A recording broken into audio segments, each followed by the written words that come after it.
Hello everyone, my name is Sun Bak. I'm 14 years old. I'm in class E7.1.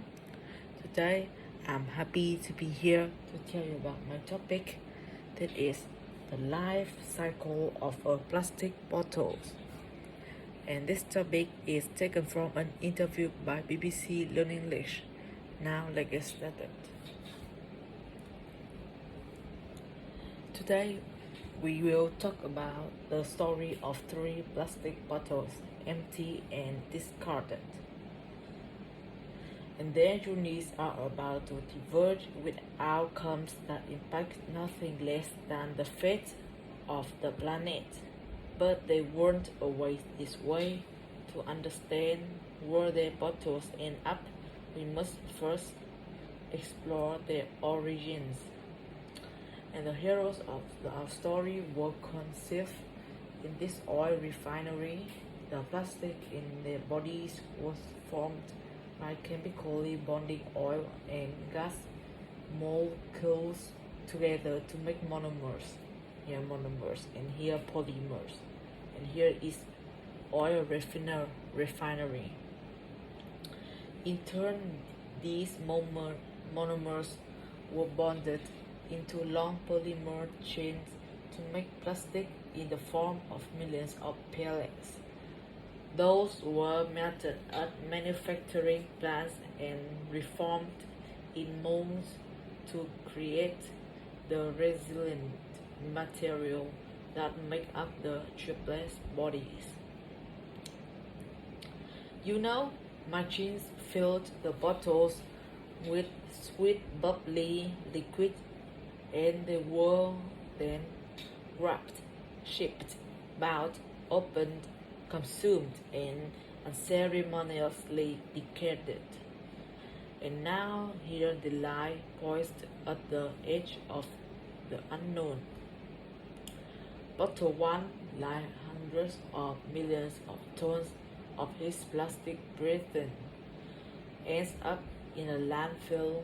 This huge dump expands each day as more trash comes in and continues to take up space. As plastics sit there, begin compressed amongst layers of other junk. Rainwater flows through the waste and absorbs the water-soluble compounds it contains, and some of those are highly toxic. Here is the wastewater, and the fish live on this water will die.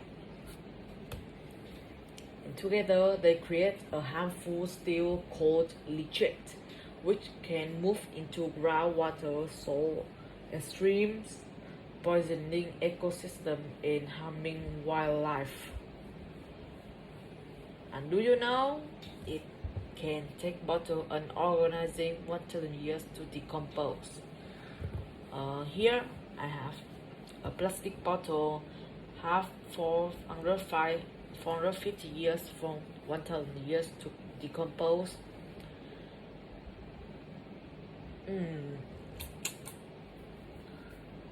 Cigarettes, but need 1 to 5 years, and something else. Oh, fishing line needs 600 years to decompose, and something like glass bottle undetermined. And bottle 2's journey is stranger, but unfortunately no happier. He floats on a trickle that reaches a stream that flows to a river that reaches to the ocean. The Atlantic Ocean. After months lost at sea, he slowly grows into a massive vortex where trash accumulates, a place known as a Great Pacific Garbage Patch. Here, the ocean's currents have trapped millions of pieces of plastic debris. And this is one of 5 plastic-filled gyres in the world's seas. places where the pollutants turn the water into a cloudy plastic swamp.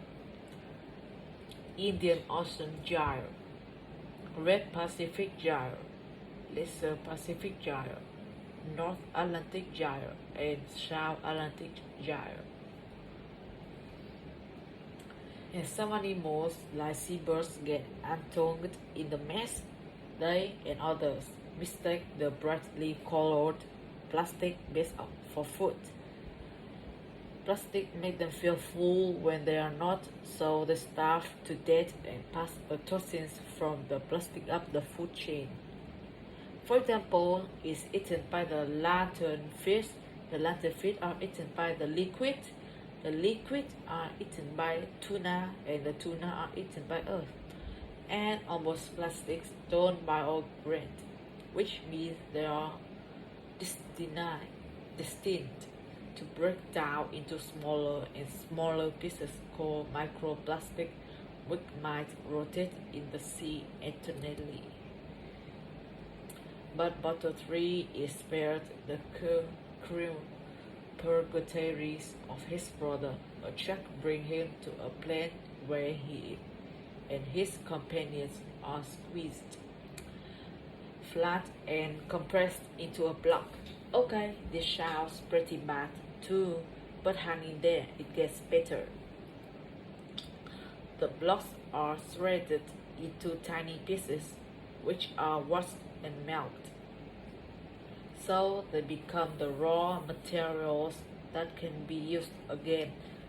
As if by magic, Bottle 3 is now ready to be reborn as something completely new. For this bit of plastic with such humble origins, suddenly sky is the limit. So thank you for listening and goodbye.